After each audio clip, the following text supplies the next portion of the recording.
That's funny.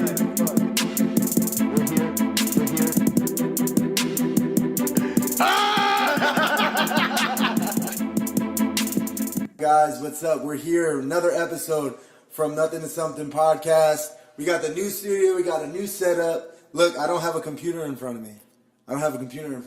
New school. Yeah, we got some new age shit. We got Decker in the background. What's up, Deck? Today we have Walel, the Gazelle Watson.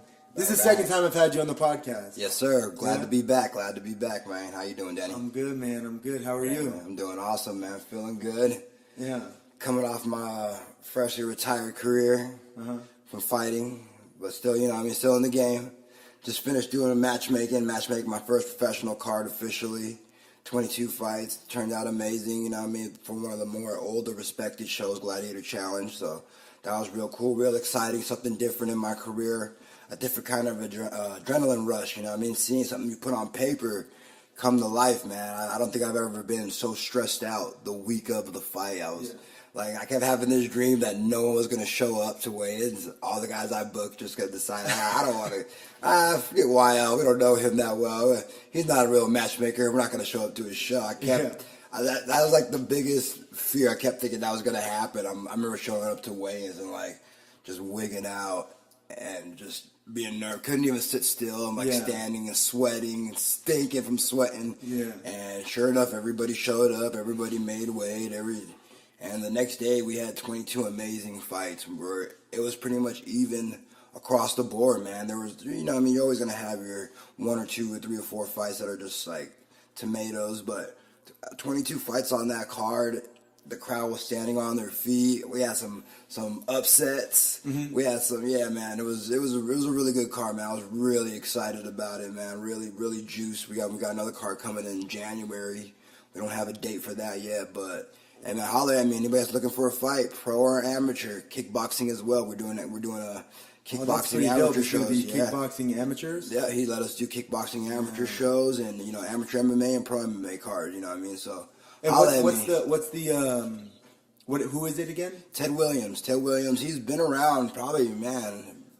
I feel like Gladiator Challenge has been around for at least 2 decades. It's been around for a long time. It's catered to guys like Tyson Griffin and Uriah Faber and Cub Swanson. That's where I started my career.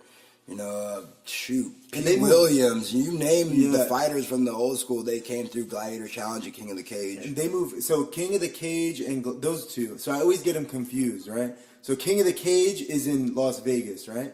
I think that might be like their home base. But they're always travel. They pretty much travel. Oh God! And actually now they travel all around the U.S. Because if you look, you'll see King of the Cages in South Carolina one week. Then you'll see them there at the Bay the next week, and it's almost the same thing with Gladiator now. I'm starting to look, and Ted is moving right now. He's sticking a little bit more on the West Coast, but he's moving up and down the West Coast every week. Every other weekend, there's a fight going on, whether it's King of the Cage or Gladiator Challenge. Yeah, it's pretty interesting how you managed to make the transition from fighter to matchmaker. Is that something that you had planned? Is that something that you wanted to do, or is it one of those things that it just kind of fell into place? It's the transition was crazy because it kind of just happened at the perfect time. The planets aligned up. It was something I always mentioned to Manolo. Being in the game for 10 years, I've watched a lot of fights. And I've always been a fan too, so I've always been interested in fighters. I'll see a fighter local or, regional level or, at the national level, world level, and once I get into them, I'll follow them, and I'll kind of look at their record. I'll look at guys they fought, and then I'll get into those guys. And so it's kind of been something I've dibble-dabble with, thought I might be good at, and then what happened was Ted Williams came to Manolo with it, but Manolo's got so much on his plate, whether it's fighters, whether it's helping other shows. He just knew he couldn't do it, so he was like, "Well, I can't do it, but I got this guy. Yeah. He's my dude. I brought him up in the game, 10 years under me, and he's been interested in it. He's never done a show before, but I'll guide him, I'll help him out, and that's what he did. He told Ted Williams, like, well, I trust your word. If you trust him, I'll trust him, and that's where I got my foot in the door. And Manolo helped me. I remember in the beginning, like I said, I was really wigging out about it. But as the card developed, I got more and more comfortable with it. And Like I said, I'm ready to go for the next card. You know, we got that show in January. It's going to be an indoor show this time. Where's it going to be at? Saquon Casino. Oh, at Saquon. So Saquon Gladiator Challenge. We don't have the official day yet. We're waiting for them to get back to us, the gaming tribe, you know. But yeah, man, I'm excited, man. It's a new transition, different kind of adrenaline rush, but a very, very exciting one, you know what I mean? And I want to help. I want to help other fighters. I think the fact that I fought locally on the regional scene and all over the world, it allows me to kind of cater to the fighters a little bit better and to be there for them on a fighter level, you know what I mean, on a more personal level, not just as a promoter and a matchmaker looking to make fights. I'm really looking to help develop these guys out here on the local circuit, on the regional circuit, so that when they step up to that next echelon of fighters, they're not in shock by it no more. They've been there. They've had battles. They've had back and forth battles. They've been put in tough positions and won or learned something from it. You know what I mean? That's what I'm trying to do for our local MMA scene here in San Diego. That's pretty dope, man. Thank you. And it's pretty noble of you. It's like, you know, you went there and you have traveled the world. You fought all over. You're a UFC veteran. You fought in UFC. Brave. You've traveled all over. What are some of the countries that you've gone to? Oh man, that you've been fighting? I've been so blessed with fighting. I tell people all the time, maybe I didn't make $1 million fighting, but I made 1 million friends, and I got to see the whole world. You know, I've been everywhere from Brazil to Bahrain to Finland to Japan, all over the U.S., Canada.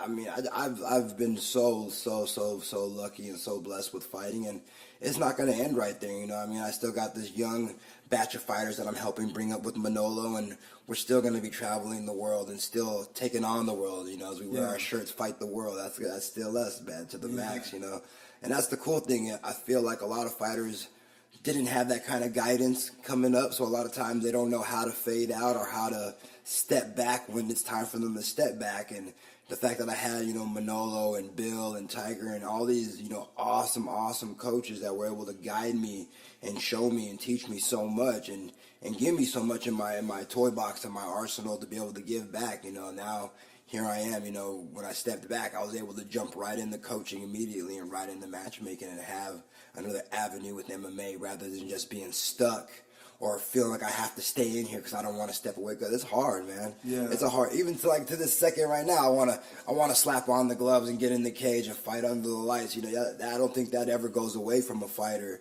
and I think that's why a lot of guys can step away. But when you have avenues that allow you to stay in it without being in it, it makes it a little bit easier, and it makes it an exciting journey. You know what I mean? Like I said, now I got this background and this knowledge for this next generation of fighters that I'm more than willing to do, more than willing to share and try to help out with them. And like I said, cater to them in whatever kind of way to help develop these local guys. Right. And so you've made the transition, you've gone out there, you've done your thing, you know, in the MMA game, and now you get to like give back to everybody in San Diego. And you got your own squad out here, right? Yes, sir. The Gazelle Gang, Gazelle bang, Gang, bang. Gazelle Gang, bang, bang. Under Team Hurricane Awesome and 10th Planet Jiu-Jitsu, you know what I mean? Those are where it all starts. But yeah, I got my own little squad that I'm trying to bring up in Muay Thai and the kickboxing world. I feel like that's kind of a world we haven't really stepped into and tried to dominate yet. You know, we dominate in Jiu-Jitsu. Everybody knows 10th Planet. Right. Everybody knows Team Hurricane Awesome. And I think now it's time for us to step into that kickboxing. Everybody knows Tiger Small's boxing. You know, it's like I think that's the only sport we never really treaded into yet. You know, we've been so busy with all these other ones that are out there, the more popular ones. We kind of stepped away from kickboxing and Muay Thai, and you know, so I've been developing a team the last 2 years. We've been going out there and competing on the more amateur scene right now, and hopefully in the next couple years I can start getting those guys fighting professionally. And you know, I'm excited about them. We've got a bunch of young, hungry studs, men and women that are ready to go out there and put on a show. Yeah. Do you feel like do you feel like you're going to enjoy coaching a lot better than fighting, or do you think that it's pretty even? Do you think that, you know, it can't compare to fighting? How do you feel about that? It's crazy. You know, they're like two crazy emotions, but they're two different kind of emotions. You know what I mean? Like I said, being under the lights and feeling that high and that rush of a crowd when you land like a head kick in front of 17,000 and you hear the whole crowd go together, ooh. Yeah. Like there's something, you can't get that unless you're in there, but there's a different kind of rush being a coach, you know, knowing that you can't step into the cage with them, and now you're that third person from the outside, and you get to be their extra set of eyes, and you get to be those extra set of ears where you could hear the crowd react differently, and you could hear individuals saying things about them, and oh man, that guy's style, or that girl's technique, things like that. And those give you a different kind of fulfillment, a different kind of adrenaline rush. Right. Or you get to hear the opposite, man, that guy sucks. Who's that guy's coach, bro? You're like, oh, we gotta work on this shit. Oh, shit, we got some shit we need. You know what I mean? We got some shit we need to work on. You know what I mean? It's a different kind of rush. Me and Manolo, we say we almost get even more nervous than when we would step in there, because we know what we did to get in there. And it's like, when we get in there, it's time to fight. And then everything afterwards is going to happen. It's going to happen. But the lead up as a coach, you can't go in there with them. When you're in that locker room, like, you're not in that person's head no more. You don't know what they're thinking about. You don't know if that person's like, man, I don't know what the fuck Walel showed me. Or if he's like, man, I'm so turned right now, so pumped from everything I learned, I'm going to go out there and smash. You're hoping that that's what they're thinking. But at the end of the day, I tell a human being in front of you, you don't know. Like, they might say whatever they want, and I've had fighters like that. I'm pumped. I'm gonna kill this guy, and they go out there and they're just frozen in time. Like almost like a fight or flight type of thing. It's like they're you can tell they're not present. Like, and it doesn't matter how many times they fought for you. You know what I mean? Sometimes you're gonna have an off night, and it's like nothing you can do about that. So you get that anxiety as a coach, and you know what I mean? Me growing up the way I grew up, I never wanted to see anybody get hurt that I know or take punches. So I'm like, my whole life, any kind of fight, if you were my friend, I jumped in. I always, as soon as somebody hit you, I jumped in. Like, I don't like nobody that I know that I care about taking any kind of harm. So that's always like a hard thing, like preparing myself mentally to sit there, and if whatever happens, I have to sit there and be professional. I can't jump in there. I can't help. I can't get off my. It's not gonna happen. I have to sit there and just take it. So that's always like you get so worked up, and like I said, like I probably have the same exact feeling like before that fight card started. A couple weeks ago, just that anxiety and sweating and pressure of knowing that you can't go in there. You have to let them go in there and do their thing. But that's where that trust comes between you and your fighter. Do you trust them to go in there? And I do at the end of the day. Yeah, I might have my anxieties that I got to deal with to send somebody that I care about to battle, but I trust them. I've seen them come to work every day and train every day and put in the cardio and put in the technique and ask the questions and do the one-on-ones and take all the classes. And that's why I put them in that position, because I trust them and they did all the work. So it's that circle of fight, circle of fight that we all live in as a martial artist, as a coach to a martial artist, and as a matchmaker, man. It's adrenaline. It's a high that you can't get from anything else unless you're in it. You know what I mean? And that's why I'm so glad that I get to stay in it, because I don't know where I would be without MMA, without fighting. You know what I mean? I tried jobs, regular jobs. I had a good paying job before when I got out of college. $25 an hour for play. That's good money. 8 hours a day, $25 an hour. You're gonna make some good money. I quit the second day. Why? I was going crazy. What is it? play? What is that? They do GPS navigation systems for golfing. Okay. So I just sit on the computer, I go to different courses around the world, and I create the GPS course for it. $25 an hour, that's pretty good money. And you move up, that's where you start. You start at $25 an hour and you move up. Damn. I quit day 2. You were like, fuck I this went to GPS lunch. shit. I was sitting in the grass, just chilling, feeling the sun in my face.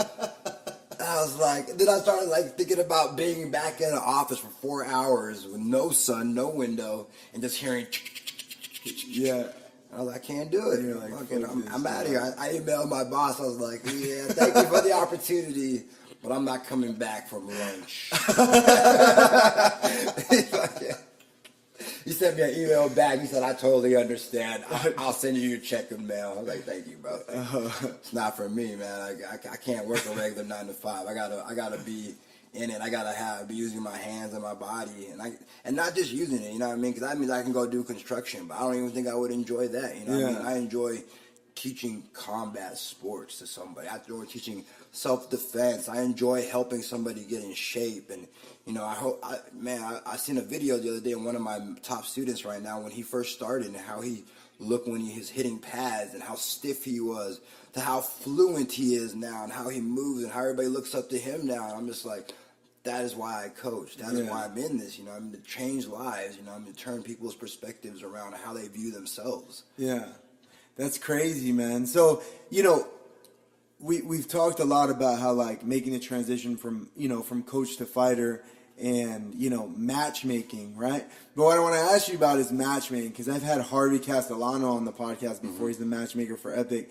And he talks to me all the time about how it gets so fucking stressful leading up, and people start hitting you up, and you start wondering if people are going to make weight, and they start talking about how they can't make the weigh-ins. Can they just send in a picture of the scale? Bro, Shit like all that. of that. I had all of that. People talk about their job, won't let them have a day off.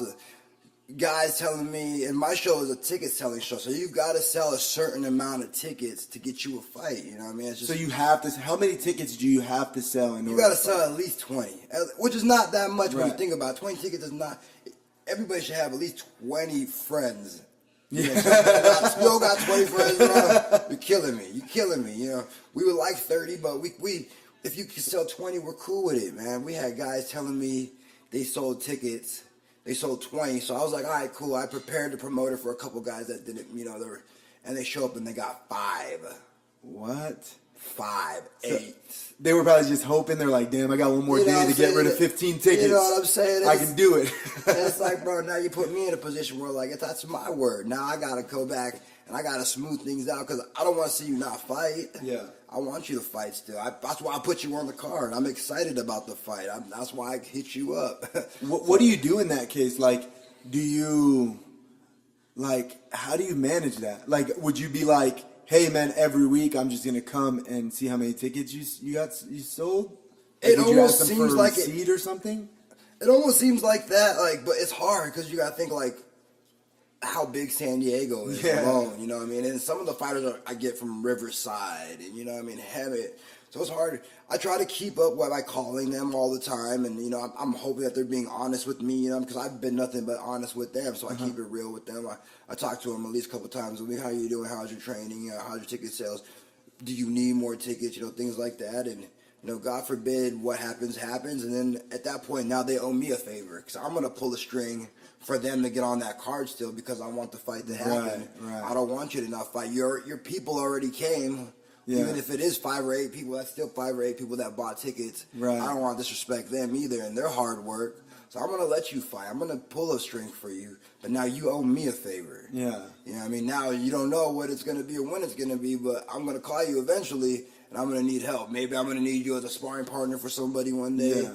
Maybe I might need a last-minute fight one day. Yeah. Maybe I might need you to move up in a weight class or go down in a weight class. You know what I mean? But I'm going to pull a favor for you. Would it be something that you'd negotiate? Like, if it's a pro fighter, you'd be like, hey, man, look, let's say tickets are $50. You're fucking, 15 tickets short. Whatever that amount of money is going to come out of your paycheck. That could always be an option, too. Right. I try not to let money, even though money is the thing, be the reason why, you know what I mean? Because I don't want nobody to turn around and be like, yeah, fuck YL. It's all about the money, you know what I mean? Because it's not at the end of the day. It's the principle of what you agreed to do. Right. If you tell me, and that's one of the first things I ask a guy that asks me why he wants to fight, or I hit him up and I ask him, do you want to fight? And they're like, yes. The next question is, can you sell tickets? Mm-hmm. Yes. How many? I want to know. Because if you can't sell them, that's fine. We're not going to waste your time. You're not going to waste my time. I'm not going to put that stress on you. Mm-hmm. If you think you can't do it, I'm like, all right, well, maybe on the next card, talk to your friends, build up a little, a little hype around you. Maybe one day one of your fighters, like, laying in the grass, they're like, man, this selling ticket shit isn't for me. And then they just shoot you an email, hey, man, sorry, I just can't do this. Oh, man. I did. I had dudes like that. They were like, one guy had to try to give me attitude talking about, you guys should be paying me anyways. What? At first, I got furious. I lost my shit, and I'm like, I had to come back to that level head. I'm like, you're not fighting right now. You're not a fighter. you're talking as a promoter Right, and a matchmaker. you need to be political, huh? Yeah, when you you need to be calm right now. Yeah. So I started calming myself back down. And I hit him with the truth. I said, look, bro, when we started our conversation, these are the things you agreed to. That's why I text. So I have our conversation. Because on the phone, anything could happen. Anything could be said. I said, you said, da-da-da. I just go back and while I'm talking to him, I start reading the text. I said, well, on this day, you said da-da-da-da-da. And I screenshot it. I sent it to him. I said, this is what you agreed to. So the fact that now you're trying to pull back, it's your word. I break it down. It's all about principle. Mm-hmm. Man, being a man of your word. And usually by then, especially a fighter, a real fighter, no matter what their level of skill is, they're going to respect at that point. They're going to try to do everything they can to fulfill their end to it. And that's how you got to try to keep it a lot of times. If you just be real with them and you keep it on that kind of a level where your word is everything. I tell them my word is everything. I'm going to do everything in my power to fulfill everything I tell you and to make you happy. I'll ask for you to do the same for me. And, that's the crazy thing about MMA, and I've talked about it before with other fighters. I'm pretty sure I've talked about it before on the podcast, where it's almost like the Wild West in a way with fighting, where, like, for instance, I'm going to school to be an engineer, right? When I get my degree, I can go to a website and look at, in San Diego, what the average paying engineer makes starting out. And now I have a baseline to negotiate with. Yeah. But as a fighter, it's different every time. It's a battle every time with how much you're gonna get or what you want to make or what the plan is, and you're negotiating everything. Do you think that's good for MMA or bad for MMA, especially now being on the other end of it? Honestly, even being a promoter and a matchmaker, I wish that there was like a set. This is what the minimum requirement money you should make as a fighter. I wish being a fighter, retired or not, like that was like the hardest thing, because it puts you in a position, unless you're signed in the UFC, and even if you're signed in the UFC, that doesn't mean anything at the end of the day, unless you're in the top 10, where you're consistently getting a paycheck from Reebok or the UFC to train. So if you're not in the top 10, you have to have another job, because there's no set pay in UFC. There's no set pay in MMA. You might make $6,000. You might make $600. You might make $200. Yeah. My first fight I ever fought, I made, I think it was $200 and $300. $200 to show, $300 to win. And I lost, so I got $200. And the guy I was with wanted his percentage, so I left the arena with like $150 in my pocket, and I already had fronted some trees. So so that shit was gone. It was gone. I was like, damn, I didn't make anything. My first pro fight, I got home with $0. You know what I mean? And so it's like, damn, bro. It's like, what the hell? The game is the game. I wish there was like a set. Like, all right, if you're when I say professional, there could be minor A, minor B. Pro, just like baseball, just like football. Football's got the CFL, they have the AFL, they have the NFL. MLB has all these small farm leagues that you play for that pay you money that allows you to train still. I was talking with Liz the other day I don't want to say I have any like regrets or frustration, but my frustration that I had in my career that I feel like that could have turned things around is when you go to the NFL. No matter what, if you went to USC and I could have went to fucking San Diego State, or I could have went to a Division I AA school like Sacramento State. Right. But if we both get drafted to the NFL, it's an even playing field at that point. Right. You get to train for a living, I get to train for a living. Maybe you make millions, maybe I make hundreds of thousands, but I still make enough. The minimum requirement in the NFL is $300,000 a year or $200,000 a year. Yeah. So that means that's going to allow you or me to be able to focus on training. So now if I don't become the best of my ability, it's just that wasn't meant to be. Or I didn't train hard. Yeah. I fucking was partying with my $10,000, $20,000 check and you see it. Yeah. They're in the club, they're downtown, but they don't care. They're like, whatever, I made it to the NFL. Yeah. I'm going to ride this out for 4 or 5 years. But it's different in MMA, right? Because we don't get in that. the NFL, you can always... At the end of the day, you can always point the finger at other people in the team and shit, you know, and people are getting paid and they know they're not going to start. In MMA, you're getting paid. When you're getting paid, you know you're going to fight. And there's no one to blame. And then you don't get paid till after you fight. So you know what I mean? And then sometimes you don't get paid for 3 weeks. Yeah. You fight international, you gotta wait 3 weeks for your check to come. They wire that shit to you. Damn. So I remember leaving a fight and I still was broke. Yeah. I was broke going out there because you spend all your money during your camp. Right. Diet, training partners, gas to drive to different schools to spar and blah, blah, blah, blah, blah, blah, blah, blah.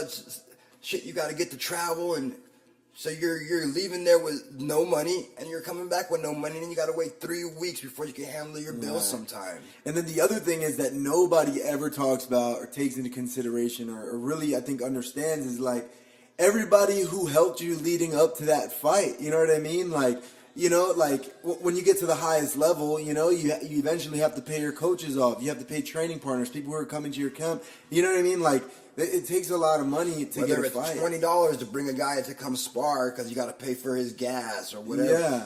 Things cost money, you know. And I was blessed. I was blessed to have coaches that refused to take money from me. Right. They refused. You know, Manolo, God bless him, that guy refused.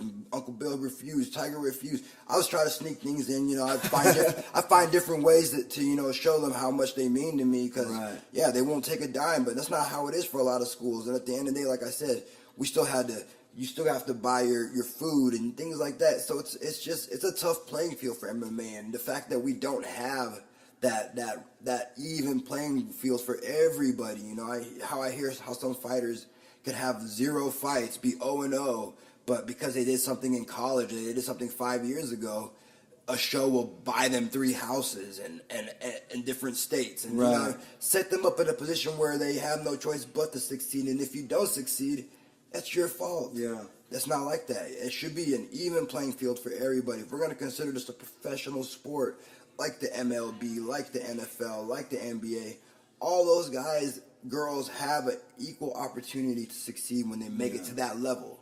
And that's a good point. What you brought up is like right now it's almost like there's different promotions that you fight for, right? Like as a pro, okay, well now you're a pro, but now it's like you have to find promotions to fight for.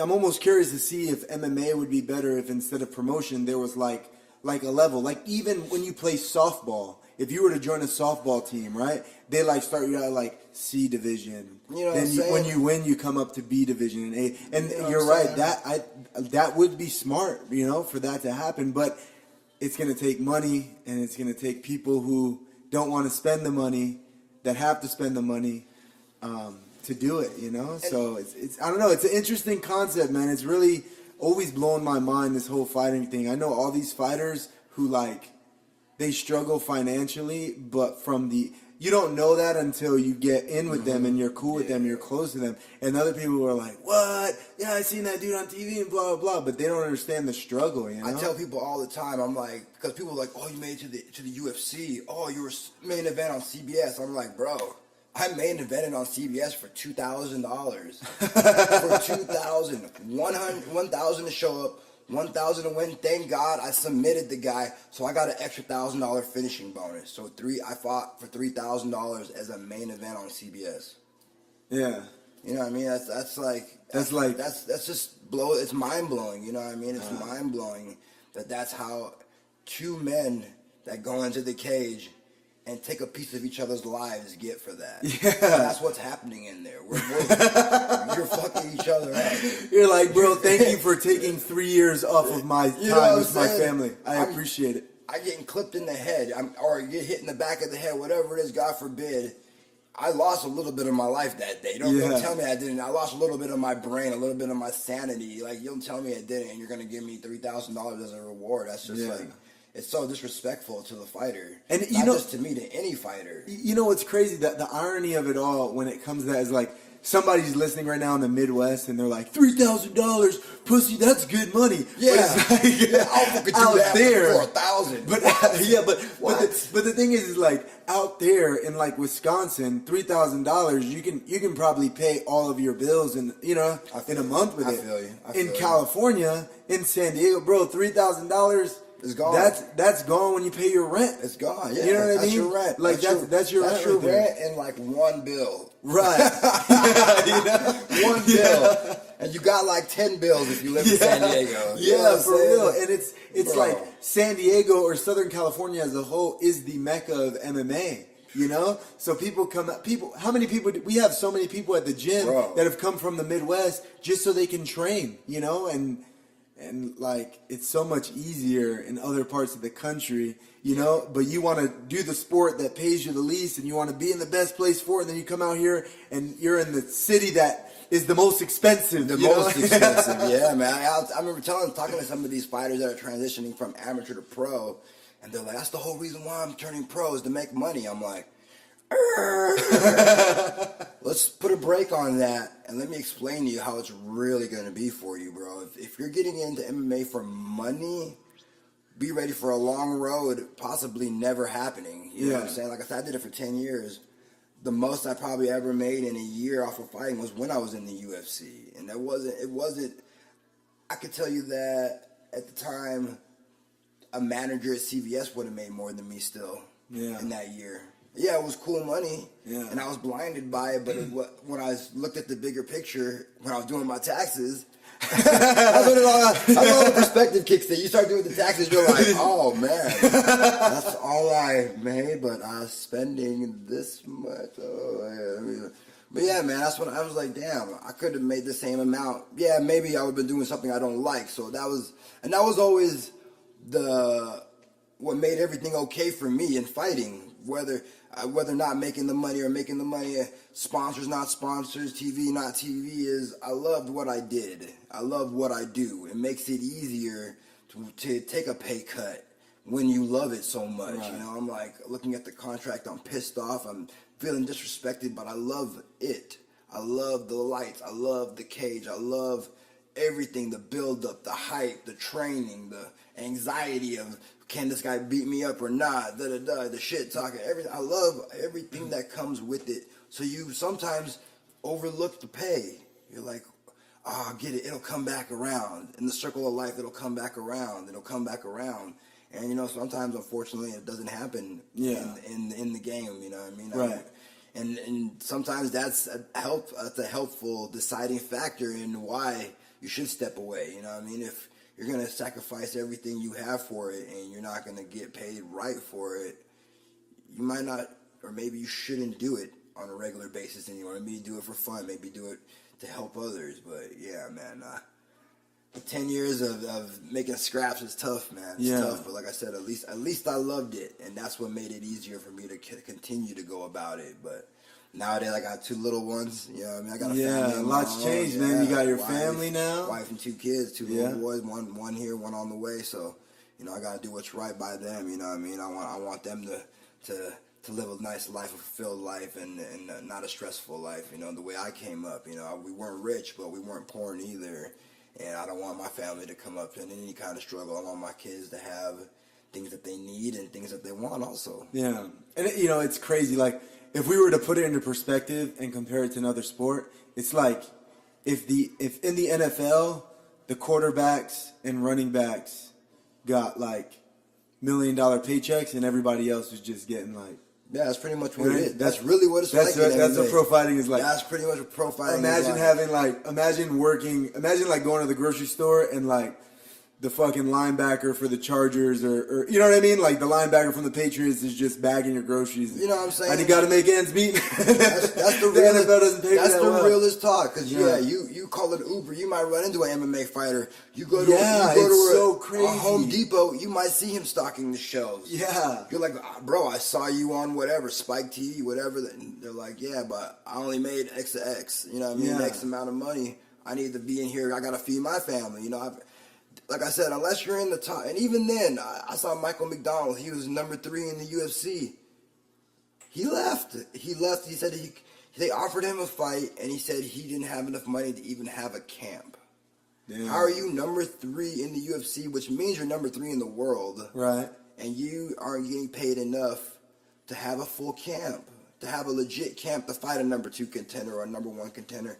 That's just mind-boggling to me. It makes 0 sense that we're trying to have 2 men, women, athletes, combat sports, step in the cage against each other and beat the hell, hitting each other with elbows and shin bone bouncing off your skull. Like, people don't understand that. Those promoters, a lot of them don't understand that.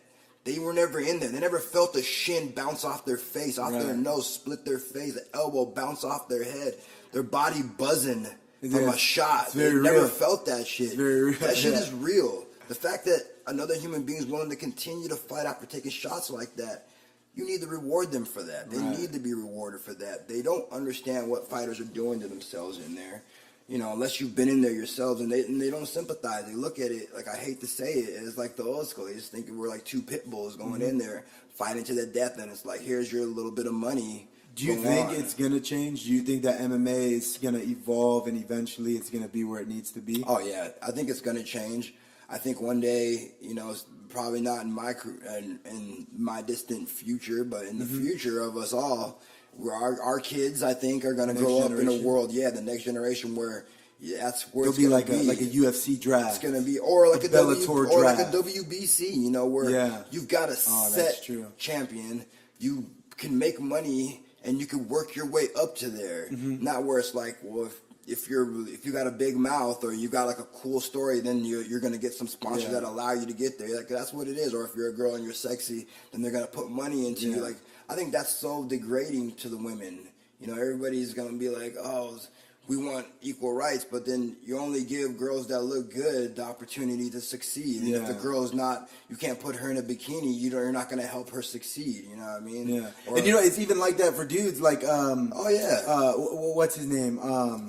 Damn, man, the big country white dude. Big Country. Yeah, Big Country. Big Country. I know he has a lot of issues, and he's very vocal about it. He has issues with the UFC and how they treat him and how they pay him, and like, you know what I mean? He's not like the... He doesn't have your the poster physique. boy. Yeah, he's not the poster boy at all. Nowhere near. But he's an awesome and entertaining fighter, and he has a following, and that's all that should matter. You shouldn't have to. You shouldn't have to be some kind of knucklehead. I tell people to have a following. I shouldn't have to be an asshole to have a following. I shouldn't have to jump on the media every day and talk shit about whoever is doing something good about themselves to have a following. Why do I have to have a following? Is that MMA though, or is that like society? That's like, society. Society just loves fucking drama and man, especially America. Because if you notice that, you don't see that shit in a lot of that's America. Yeah. America we love controversy, but we claim we don't. But we do. we do. Man, tell me a day where we don't open Facebook and see somebody complaining about something. Right. Something. Right. Some sort of conspiracy theory Dude, or something like that. Every day we're complaining about something in America. We all we do is complain here. All we do is complain instead of live. Yeah. Live, it's man. so crazy. And I feel like that's part of my blessing of being able to travel and see the world from so many different perspectives. It's like we're complaining about shit, but here I am in Mexico and this kid's on his head in the middle of the street doing head spins for fucking pennies. Exactly. For pennies. That's the what fucking, are we complaining about? Part. That's why I think the biggest thing one of the biggest things that the military gave me was the ability to travel and see other cultures and experience other things and realize like all of this shit that's going on doesn't mean anything, bro. Does it impact you right now, right here, right now? You know, like, I don't understand where people find the time or the energy, like, to worry about other shit, you know? And then they complain about why their life's such shit, you know? It's like, bro, you spent 3 hours, like, researching some bullshit. You know what I mean? Like, trying to see some fucking conspiracy theory, and then you're wondering why you can't pay your rent. You could have spent those 3 hours doing anything else. Making some money. Yeah, doing something, but it's crazy, that makes you man. Happy.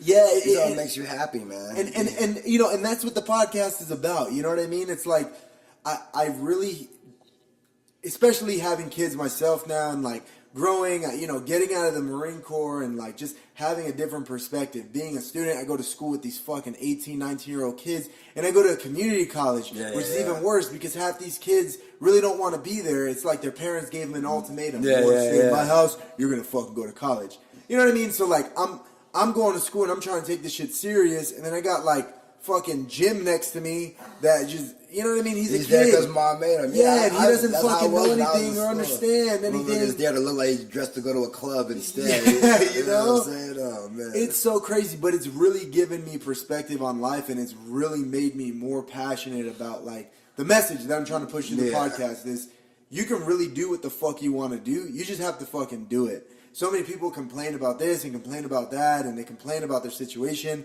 but they don't do anything about it. They're not willing to get up and put the work in and do the legwork and do the research. You know what I mean? And it's just crazy, man. It's crazy to me.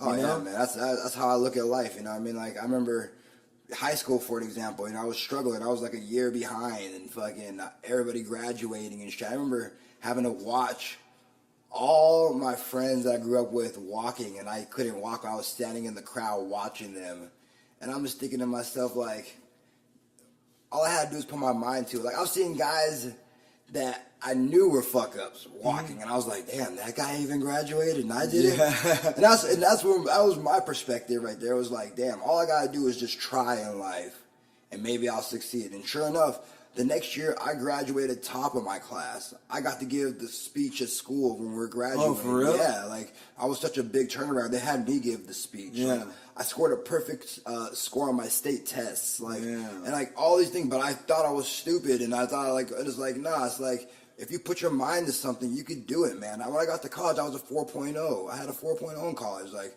when I tell all high school teachers that, they're like, that's the last thing they ever thought. Yeah. Get a 4, you got a 4.0, what? Like, I had to say the same thing. I'm like, this must not be my grade. Yeah. This must not be, they must have got this mixed with another Watson. And, you know what I mean? Like, but it shows, like, if you put your mind to it, you can do anything. Like, when I started MMA, man, I made it to the UFC in the first 3 years. I earned my brown belt. I did so much. And people thought I was crazy when I told them that. When I told them I want to join the UFC in 4 years, they're like, ha, ha, ha, ha. You're crazy. I'm going to earn my brown belt in 4 years. Ha, ha, ha, ha.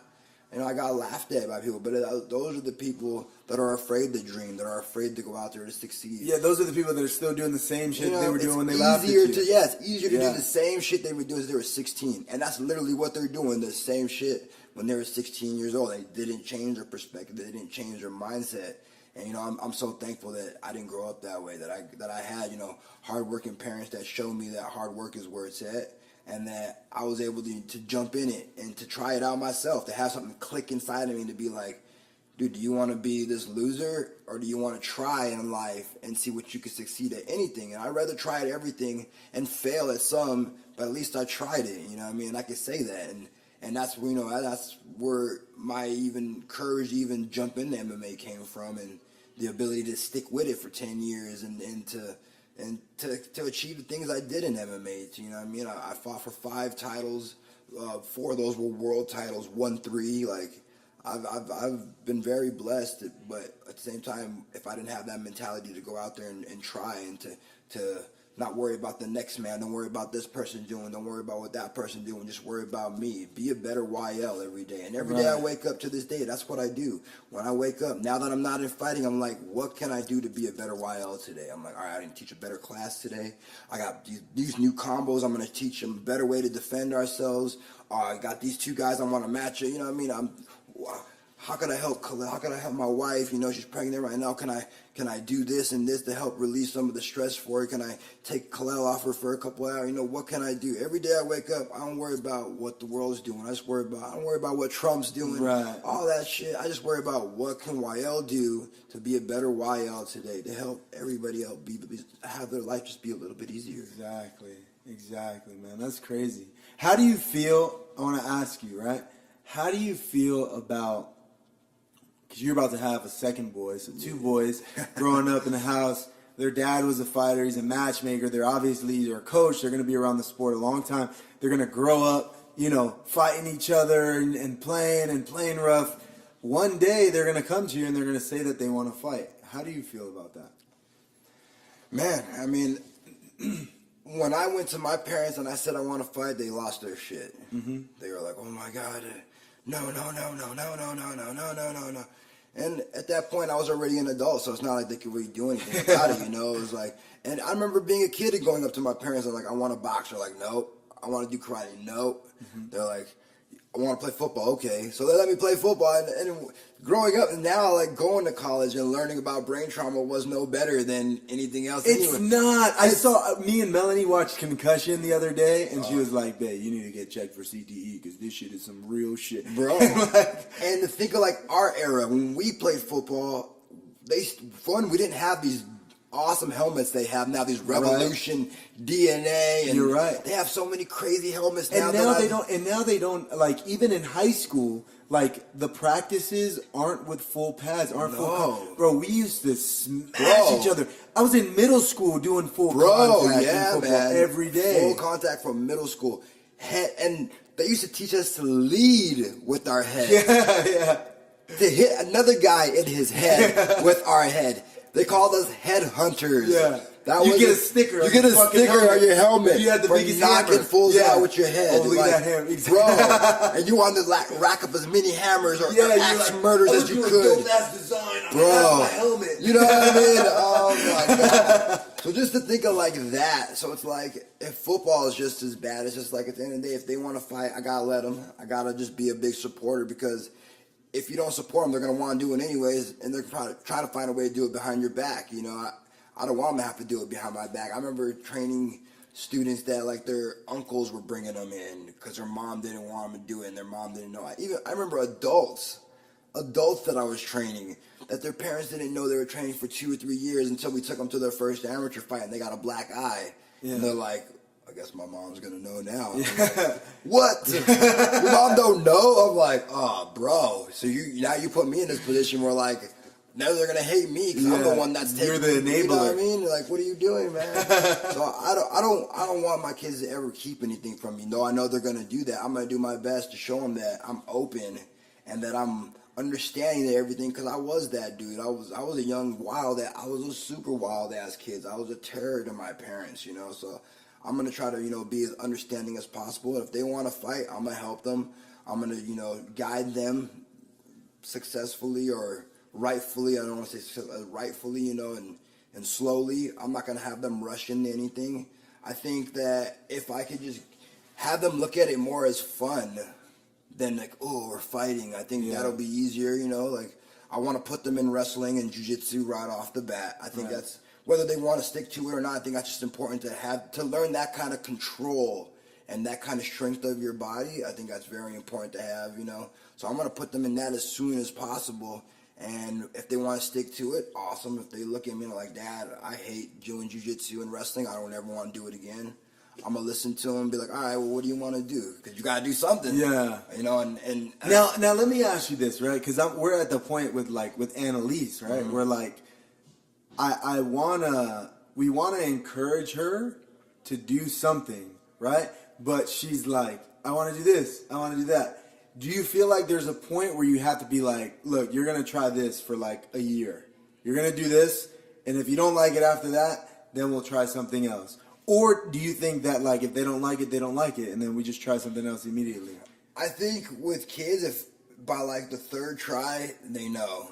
Like, right. Yeah, about the third time, if you take them to the third try and they're like, fucking, you're dragging them out the door, it's a wrap. And I say that because I've watched it with the kids that do train at our gym, The kids that loved it right away. And if they didn't, it's because they were like shy and it might have taken like 1 or 2 classes. Right. By the third class, they're running in there, leaving their parents behind like, I'm gone. Yeah. They might suck still, but now they're enjoying it. And that's the biggest thing is the joy. If they're not enjoying it, I remember this one kid, he would be sneaking out. He'll come in, class will start, he'll tell him. How old did you say he was about? He had to be like 6. All right. He would tell Manuel he needed to use the bathroom, and he would like sneak, and he would try to sneak out.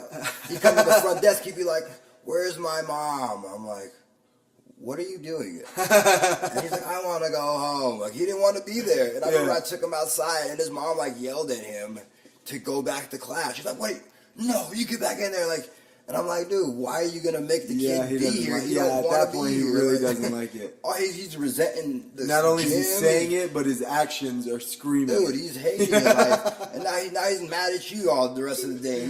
He don't like our instructor, and he don't like the gym. And he's like, you're making him dislike all these things now. It's a big, all snowball effect. It's like, if they don't like it, you gave them 2 or 3 tries, they don't want it. It's pull them away from it. Don't make them do something because you want them to Yeah. do it. Like, I hear parents go, make them do it.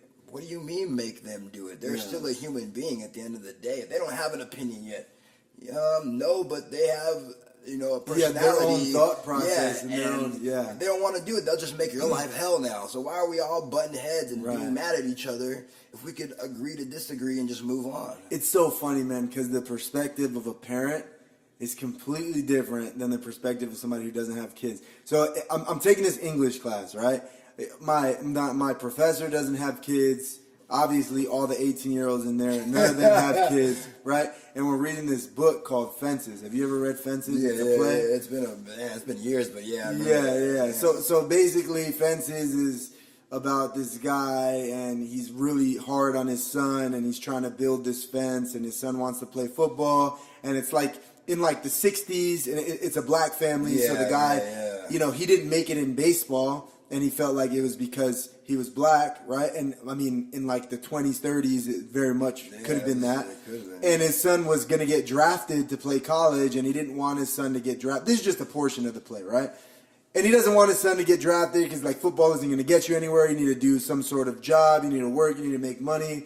And like all the kids in the class, even the professor, they're like, we're discussing it. And they're like, that dad's jealous of his son. And like in my head, I'm like, I feel like the dad just doesn't want his son to fail.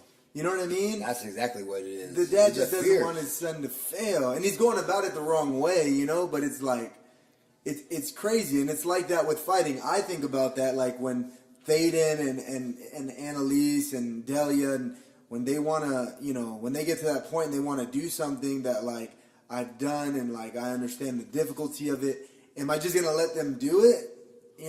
Or am I going to give them difficult pushback? I can say what I want to say, but we really won't know until it happens. I think difficult pushback is good because, like, Tiger did that with Prince. I remember when Prince came to Tiger and he wanted to fight, Tiger was like, nah, you don't want to fight. And he's like, I want to fight. He's like, nah, you won't. I think Tiger said it was like 3 years straight. Prince kept asking him to fight. And then finally, like at that point, he realized, no, this kid really wants to fight because he keeps bringing it up to me. I want to fight. And he was like, no, I'm not going to train you. You're not serious. He's like, I'm not going to train you because this fighting is a serious thing, and you can get hurt. I don't want my son getting hurt. And he just said he couldn't get Prince to do anything else, to think about anything else. All he wanted was fighting. So he just told Prince, all right, this is what you want to do. We're going to do it 100%. And here we got Prince now. He's on the cuffs of being a superstar in boxing, being maybe even greater than Tiger was. And Tiger is a boxing Hall of Fame, 7-time world champ, amazing fighter. So you definitely, I think that negative pushback that is good because if they really want it, they're not gonna let you deter them away from it. If you tell them, nah, you're not serious, you're not.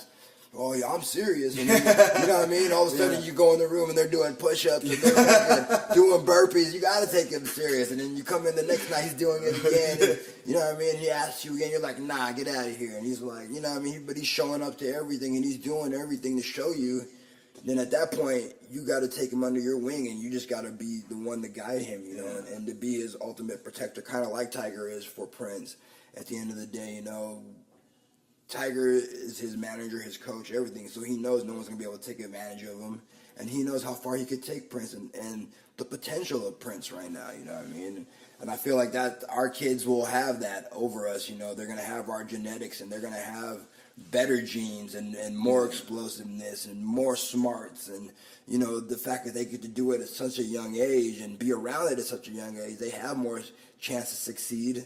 And we're there to help guide them, but we're going to be that tough love too. I'm not just going to be like, oh, come, like, a lot of those fathers that want their kids to fight, like I was telling Emily about that, like, me being a fighter and growing up the way I did, I got to pull myself away from it as he starts to get older and let him get into those little squabbles and things like that and get hurt and, come home with the black eyes. And that's the other part of it, right? Is like, it's not just about doing things that, it's not just like fighting or doing pursuing a passion that the difficulty of, but also just normal life shit. Like I have girls, like if they bring home like this crazy dude with all these neck tattoos and piercings, you know what I mean? Like, do I just you know, like, what the fuck am I gonna do, bro? Yeah, that's that next level shit, that's something bro. you don't gotta deal with, you fucking asshole.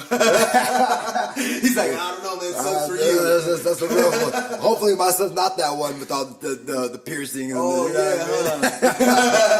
Yeah, that's true. You know what I mean? That's another thing. Like, what are you gonna do? Your son wants to do some like wild shit. And he comes home with like a face tattoo. I you know? pray, man, because like, look at me, I'm tatted, you know what I mean, head to toe. So I'm like, and that's what I hope, you know. I hope that we can instill enough knowledge and, you know, character and you know, good manners and you know, character.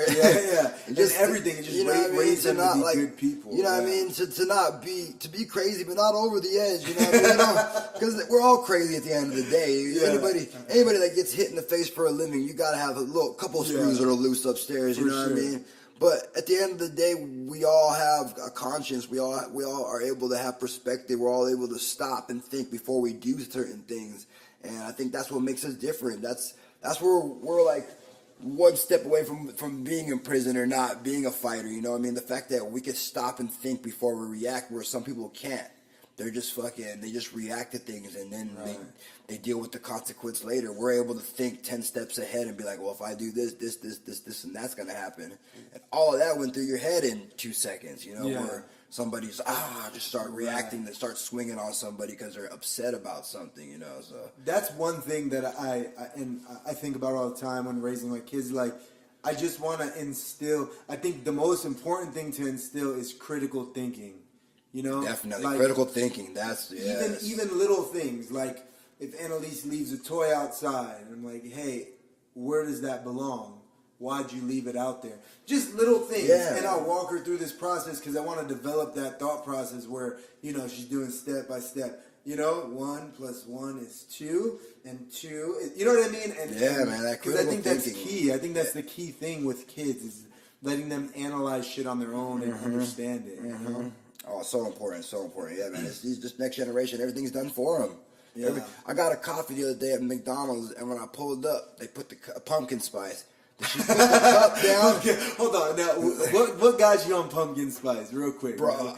I don't even know, man. I think like it had to be like a couple years back, man. And when I started to get into this coffee thing, I didn't drink coffee till probably like 3 years ago. So I'm 33. So I didn't drink coffee till I was 30. I was like, I didn't like any of that stuff. And then all of a sudden, I just like, you know, life kicked in and just got so busy. And, you know, I tried a little bit of coffee and it was like, whoa, what is this stuff right here? Like, I'm awake. I got all this energy. And then I can't remember who got me on the pumpkin spice, but I know it had to be October.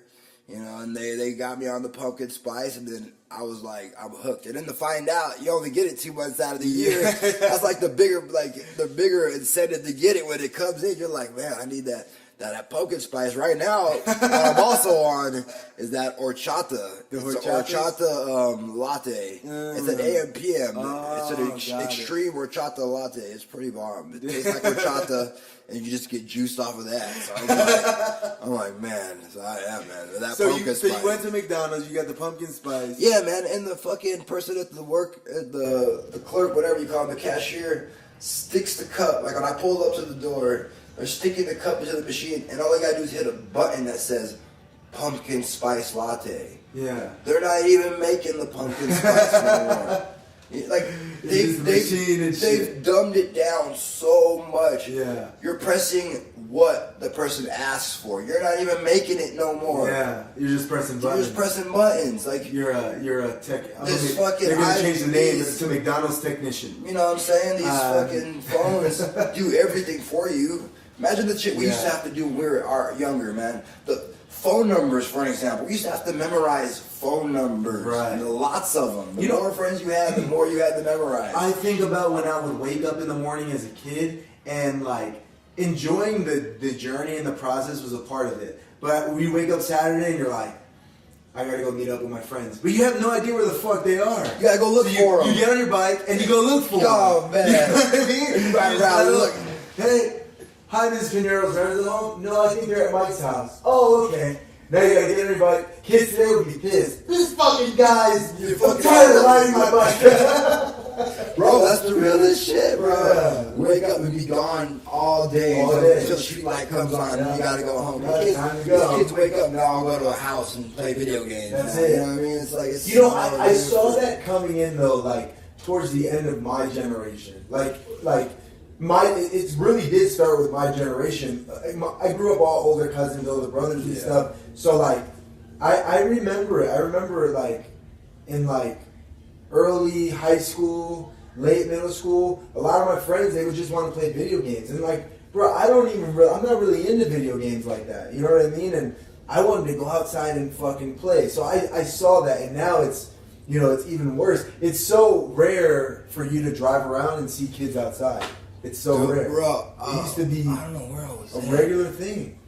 We were somewhere, me and Emily, the other day, and all these kids were out in the neighborhood, and I was like, man, I remember when it used to look like this. We used to just see kids everywhere, somewhere in San Diego.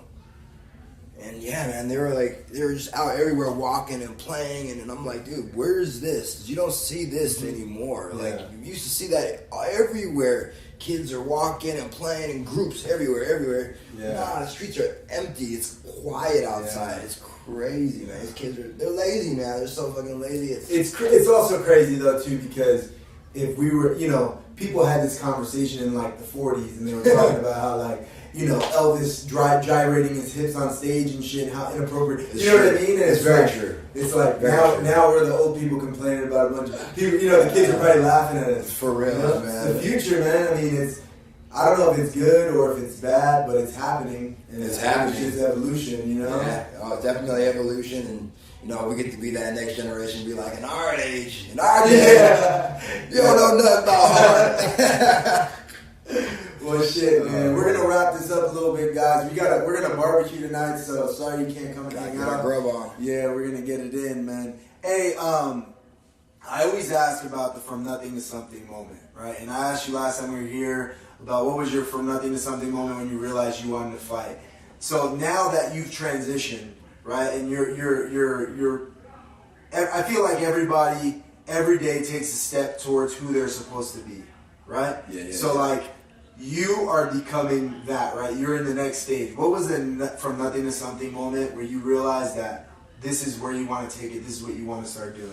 My nothing to something moment was definitely 3 weeks ago when I watched that card come to life, you know what I mean? And when I watched 50 fighters come back happy, and when I woke up the next day and I had text messages from all the fighters and Facebook messages and Instagram messages saying thank you. You know, when do you ever see fighters thank the matchmaker? Like, you don't thank the matchmaker, right. They thank their sponsor, they thank, I got the thanks for the way I treated them and the way I catered to them. And at that moment, that's my from nothing to something moment, because now I've seen that I get an opportunity and a chance, like I said, to help this next generation of local MMA fighters here in San Diego and Southern California in general, and help build these guys up and send them off to the next level of fighting. So that's definitely my from nothing to something. So just the fulfillment that you got, the things that you got, the excitement, and you know, giving back to the MMA community. That's definitely what I want to be able to do now that I'm not fighting. I want to give back to the fighters. I want the fighters to feel like they have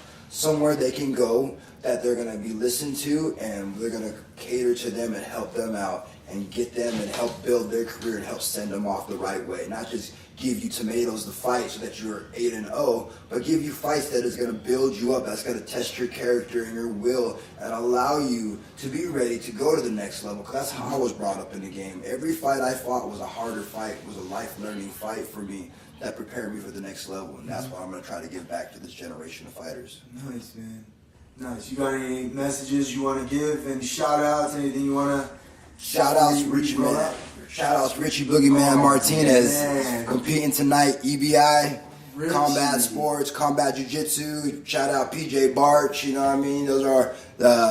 Richie is the head instructor at SD, and PJ is the head instructor at Spring Valley. Those are both my boys, my brothers. We're going to go out there and kill it tonight. Nathan Orcher, you're also a 10th Planet Soldier. You're one of our family members, so you're going to go out there and also kill it tonight, you know what I mean? And so this is the EBI, the welterweights tonight. No, it's the lightweights tonight. The lightweights tonight. And then the welterweights are doing the combat jiu-jitsu. Got it. Yeah. So it's going to be UFC Fight Pass. I think it starts at 6 o'clock tonight. Tune in.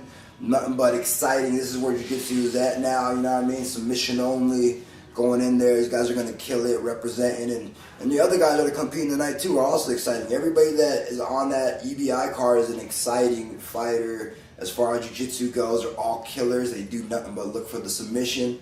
So come out and watch them. Please support UFC Fight Pass tonight at 6. And other than that, you know, shout outs to my wife, my sons. Yeah. You know, shout out to my family, shout out to my team, shout out Manolo Hernandez, always got my back, always showing me and teaching me the way. You know, shout out from nothing to something. Yeah, hell yeah. Bang, From bang. something, baby. Shout out to this barbecue we about to have. Hey, so we're back, guys. Thank you for tuning in. Right. Walel, the Gazelle, and we'll see you guys next week. Thanks for listening.